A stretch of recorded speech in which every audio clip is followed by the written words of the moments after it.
अस्सलाम वालेकुम जी। बहुत सारी ख़बरें हैं और उनको उन्हीं के पर्सपेक्टिव में तरतीबवार रख के देखेंगे और उनका कोई नतीजा निकालने की कोशिश करेंगे। पहली ख़बर तो ये है कि कल शाम को अपोजिशन ही मैं उसे कहूँगा, अपोजिशन की पार्टियों की जो हुकूमत है उसका इजलास हुआ और इजलास के अंदर जो बात अंडर ओथ ज़ेर हलफ नवाज शरीफ साहब ने कही थी लंदन के अंदर अपनी पार्टी लीडर को, वो बाकी पार्टियों की क़यादत के साथ तय की गई और बाकी पार्टियों की क़यादत जो थी वो वहाँ पे बतौर ख़ास पहुँची थी। और वो बात क्या थी? वो बात ये थी कि मैं नहीं खेडना कोरिया दे नाल, और मैं नहीं जाना खेड़िया दे नाल। यानी वो बात ये थी कि ये क्या हुआ, इस बात की गारंटी कौन देगा कि जनाब जो अंदर से सपोर्ट दस्तयाब नहीं है इमरान खान साहब को। पहली बात। दूसरी बात ये थी कि जनाब अगर आपने इसी तरह ही करना है तो एलो फड़ो इकॉनमी, तो एलो फड़ो मुल्क हम नहीं चलते। मैंने आपको पहले अपने व्लॉग के अंदर बता चुका हुआ कि फिर हम नहीं खेलते भाई। मतलब वही बात जो मैंने पहले भी अर्ज़ की थी कि जुल्फ़िकार अली भुट्टो जो है वो मतलब 95,000 कैदी छुड़वा के लाए, 93,000, और आप उसको फांसी पे लटका दें।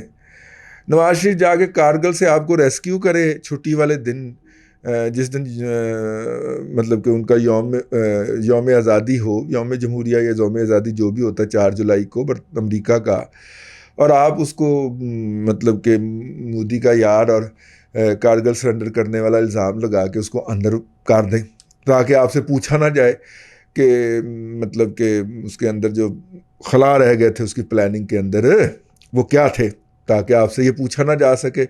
इससे पहले कि कोई सवाल करे आप अपने 4 अदर क्रोनीज़ को पकड़ें, दोस्तों को पकड़ें और जाके जनाब नवाज शरीफ को जबकि वो जहाँ त्यारा जहाज़ एयर स्पेस में था, त्यारा फ़िज़ा में था और नवाज शरीफ ज़मीन पे था, उस पर त्यारा अगवा करने का झूठा ड्रामा कर दें और फिर कहें कि हाँ हमने तो ये कर दिया है, लेकिन तुमने जो रिहा होना है या तुमने जो बरी होना है, तुम्हें पूरा अदालती प्रोसेस मुकम्मल करना पड़ेगा। मैं सदके जाऊँ कि हमने तो बेटे से तनख्वाह ना लेने के ऊपर तुम्हें डिसक्वालीफाई कर दिया है।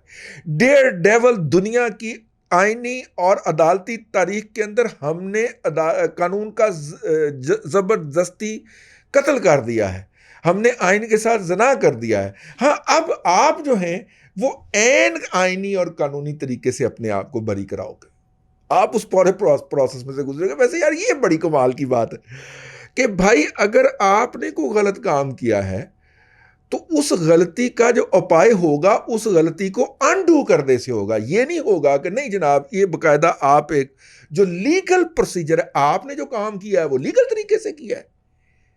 भाई पूछने वाली बात बनती है, आपने कोई कोर्स अपनाया था, कोई मोडस ऑपरेंडी अपनाया था जो आइन के अंदर दिया हुआ है उसकी इंप्लीमेंटेशन का? आपने नहीं अपनाया तो फिर इस जुर्म को या इसकी सज़ा को ख़त्म करने के लिए भी वही तरीका अपनाया जाएगा जो आपने अपनाया था। अपनी मर्ज़ी का जज लगाएंगे, ठीक है, और वो जज किसी के दलाइल नहीं सुनेगा और वकील पिटता रह जाएगा और वो जजमेंट प्रोनाउंस करके उसका ऑपरेटिव पैरा प्रोनाउंस करके अदालत से भाग जाएगा। फिर तो ऐसा ही होगा। इसी तरह ही अब उसी तरह का कोई जज ढूंढें, अपना कुछ चमूना चमाट ढूंढें और उसे कहें कि इसी तरह इस डिसीजन को अनडू करें, ठीक है ना? हाँ, मेरा मतलब अफसर अगर पहले वाले रिटायर हो गए तो उनकी जगह कोई नए भी तो आए होंगे ना, तो उसी तरह उसको अनडू कराएं। मेरा नुक्ता नज़र है इंतहा पसंदाना भी हो सकता है, ये एक्सट्रीमिस्ट भी हो सकता है, लेकिन यार ये क्या बात हुई कि वो आए मार्शल लॉ के अंदर और मार्शल लॉ के ज़ाब्ते के तहत सज़ा दें या सज़ा दिलवाएं, और जब सज़ा दिलवा लें तो कहें कि जी अब चूंकि आइन बहाल हो गया है, कानून बहाल हो गया, तो आप बड़ी कानूनी तरीके से होंगे। ये क्या बात है? ठीक है, तो बहरहाल ना वो ये सिलसिला जो सिलसिला जुनबानी ये पेश किया गया कि जनाब ये कोई बात नहीं है, ठीक है।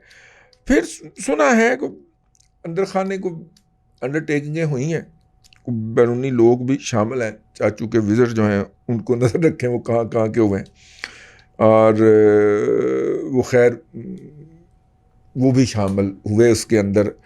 और पीडीएम ने अपने तौर पे उनकी जो पार्टियां हैं उन्हें भी कुछ ख़ास तौर पे जो बड़ी 3 पार्टियां हैं उनको भी फिर कोई यकीन दहानियाँ करवाई गई। उसमें से एक तो ये थी कि जनाब वो जो अंदर का तासुर है, अंदर की मदद का, वो मैंने आपको ट्रांसफ़र वाली थ्योरी बताई हुई है ना, कुछ लोगों ने अपनी जगह से ट्रांसफ़र तबादला हो के नई जगह पे ये वाली पावर ख़त्म। इसके अलावा कुछ लटेर हजरात थे लाहौर में, तो उनका कला कमा हो गया उनके सरदार का, चेयरमैन वाबडा साहब के रिज़ाइन की शक्ल के अंदर।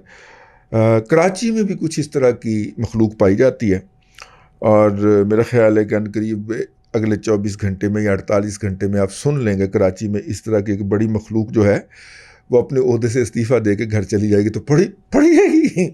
ठीक है, कराची में बहुत सारे कौमी इदारे हैं ना भाई, पाकिस्तान नेशनल शिपिंग कॉरपोरेशन भी है, उसके बाद केपीटी भी है, तो बहुत सारे लटेर हजरात यहाँ पे खपाए गए हुए हैं ना, तो उनमें से जो इस्तीफ़ा दे के अगले 24 से 48 घंटों में घर चला जाए तो समझें कि ये कराची का जनरल मुजम्मल था। समझ लग गई ना। तो ये जो पैरेलल सपोर्ट बैकअप जो चल रहा है, तो उन्होंने कहा जी वो आपका मसला है, आप उससे निपटें, हमारी तरफ से कोई शिकवा नहीं आएगा आपको। ठीक हो गया, आप उनको करें, और उसके बाद जो है चूँकि ये सारा प्रोसेस मुकम्मल हो जाना है ट्रांसफ़र पोस्टिंग का भी, तो ये सारा कुछ तो 1 जून से स्मूथ सेलिंग करें, पर हमें कुछ ना कहें, और ये पैसे वैसे इकट्ठे करके लाएं। हमें ज़रूरत है, तो पैसे तो इकट्ठे तब होंगे कि जब उनको होगा। अब अगर हुकूमत IMF के साथ जाके बैठी है तो हमारा वो फार्मूला याद रखिएगा, लेकिन ये हम अपने अलग विलाग में आपको अर्ज़ करेंगे। लेकिन इतना को बता दें कि अगर 6 माह से ये इस हुकूमत की उम्र कम होती तो IMF कभी भी उसके सामने अपना स्टाफ ना बैठाता। तो स्टाफ लेवल की जो मीटिंग शुरू हुई है उसके अंदर अगर IMF हमारे सामने बैठी है तो इसका मतलब है कि ये हुकूमत 6 माह से तो ज़्यादा अरसे के लिए बहरहाल है। एक बात। और दूसरी बात शेख रशीद साहब ने एक बेपरकी उड़ाई है, और उन्होंने कहा है कि जी केयर टेकर सेटअप आ रहा है। केयर टेकर सेटअप में जो फाइनेंस मिनिस्टर होगा, फाइनेंस का बंदा होगा, इकोनॉमिस्ट जो होगा वो होगा, अल्लाह आपका भला करे, हैं, इकोनॉमिस्ट जो होगा ना वो प्राइम मिनिस्टर होगा। और ये बात उसने जोड़ी क्योंकि तकरीबन 36 घंटे पहले जनाब हफीज़ शेख साहब जो इस गवर्नमेंट के फाइनेंस मिनिस्टर भी रहे हैं, वो तशरीफ़ ले आए पाकिस्तान में, और उनको ऑफिशियल प्रोटोकॉल अकॉर्ड किया गया। इस हवाले से हमारे कुछ दोस्तों ने सर जी से पूछा कि सर जी किया, उन्होंने कहा नहीं कोई गल नहीं, वो यार इसके पास चोर सोचा है, ये साइन करके गया हुआ है सारा IMF के साथ, जो गंद था ना इसी ने साइन किया था, इसने हमें बड़े बड़े सब्ज़ बाग दिखाए थे कि मैं ये कर दूंगा वो कर दूंगा। तो इससे हमने पूछना है कि केड़े मामा सब्ज़ बाग सही जिसकी बुनियाद के ऊपर तुमने ये लिख दिया है। ज़ाहिर है जिसने ताला लगाया उसी के पास चाबी होगी ना, तो ये हमारी किस्मत में ताला लगा गया, तो इसको सिर्फ ये पूछने के लिए बुलाया है। और चूंकि अपना बच्चा बरखुरदार है इसलिए वो डरता भी नहीं, उसे हमारे ऊपर इतबार है, हमें उसके ऊपर इतबार है, तो इसलिए। वैसे मैंने इसके ऊपर एक ट्वीट डाला था, मैंने कहा वो आपको सुनाता चलूँ। ये पैंखड़ा होता है ना, ये पाँव के अंदर पहनने के लिए, ये पंजाब के अंदर इस्तेमाल होता है यार। अगर चलो मेरी गल ते इतबार नहीं करते तो उर्मिला मतूंडकर की बात पे यकीन कर लें, वो तो गाना गाती है ना, छम्मा छम्मा बाजे रे मेरी पैंखड़ियाँ। ठीक है, एक पैंखड़ी होती है, एक पैंखड़ होता है, वो पूरा मतलब हैवी किस्म के वो गोल्ड का बनता है, वो खातून के पाँव में पहना जाता है। तो ये ख़ानदानी रवायात होती हैं। पैंखड़ जी मेरे ये जी लकड़ दादा ने जो है वो दादी को पहनाया था, तो फिर उससे फिर जनाब चला है, हमारे ख़ानदान में पिछली 4 नस्लों से चला आ रहा है, तो अब जो हमारी बहू आई है तो पैंखड़ उसको भी पहनाया गया है। ठीक है, ये ख़ानदानी जेवर है जी हमारा, ये पैंखड़ इसको कहते हैं। ठीक है, पैंखड़ियाँ छोटी होती हैं, पैंखड़ बड़ा होता है, तो काफ़ी हैवी होता है। तो मैंने अर्ज़ किया कि हफीज़ शेख इस्टेब्लिशमेंट का वो पैंखड़ है जो हर नई आने वाली हुकूमत को वो पहनाती है। तो हफीज़ शेख साहब को पहनाने के लिए नहीं बुलाया गया, बल्कि रगड़ने के लिए बुलाया गया है। और जो उसके मालकान हैं उनका ख्याल है कि हफीज़ शेख वो चिराग है जिसको रगड़ने से जिन्न आ जाता है। लास्ट टाइम तो सर आपने रगड़ा था तो चुड़ैलें आ गई थी। ठीक है, तो अब ज़रा ध्यान से रगड़िएगा इसको, ये पार्टनर है इंडियन जो है ना इन्वेस्टमेंट का जो एक सेटअप दुबई में बना हुआ है, वो उसका एडवाइज़र भी है। और जब वो आपका फाइनेंस एडवाइज़र या वो था तब भी वो वहाँ पे पार्टनर था। ठीक है, तो कुछ लोग कहते हैं मुलाजम है इंडियंस का, उनको इन्वेस्टमेंट के ऊपर एडवाइजरी देता है, लेकिन जब हमने चेक किया तो नहीं, वो पार्टनर है उसके अंदर। ठीक है, तो सर हम अगर इंडिया के किसी टीवी के ऊपर इंटरव्यू दे दें ना तो हम काबिल गर्दन जदनी हो जाते हैं। तो वो पूरी टर्म गुजार के गया है सर फाइनेंस मिनिस्टर की, आपका नॉमिनेटेड बंदा, अब फिर आपने उसको दोबारा बुला लिया। तो अगर कोई हमारा राज रह गया, वैसे तो इमरान खान ने कोई नहीं रहने दिया और धमकी भी लगा दी है कि वो रहने भी नहीं देगा, उसके लिए अलग विलाग करते हैं। लेकिन सर ये ज़रा थोड़ा सा है, ये इसका ध्यान कर लें। इसके फाइनेंशियल स्टेक सर उनके साथ जुड़े हुए हैं, और जिसके फाइनेंशियल स्टेक उधर जुड़े होंगे वो सर किसी भी वक्त आपको गचा दे सकता है। बस मैंने तो यही अर्ज़ करनी थी। तो सर जी का कहना है कि नहीं वो सफ़ीद शेख को इस काम के लिए नहीं बुलाया और कोई केयर टेकर सेटअप नहीं आ रहा। इमरान नवाज शरीफ साहब का ये कहना था कि अगर ये इस तरह की कोई बात हो तो वहीं पे फेंक के कहें कि एलो फड़ो कर लो, कर सकते हो, तो कर वो नहीं सकते। इस लम्हा मौजूद में कर वो नहीं सकते। ठीक है, अगर वो कर सकते होते तो इमरान खान साहब आज वज़ीर आज़म होते और उनके लिए उसी तरह अरेंज किया जाता जिस तरह के जब इमरान खान साहब ने ज़ुबानी लफ्ज़ और गोला बारी को अपनी इंतहा तक पहुंचा दिया, तो फिर पाकिस्तान की फ़ौज के 2 आला हुकाम वहाँ पे पहुँचे और उनके MBS के छोटे भाई और वज़ीर दिफा से मिले, और फिर उसके नतीजे के अंदर पाकिस्तान को वो 4 छिल्लड़ मिले थे ख़जाने में रखने के लिए।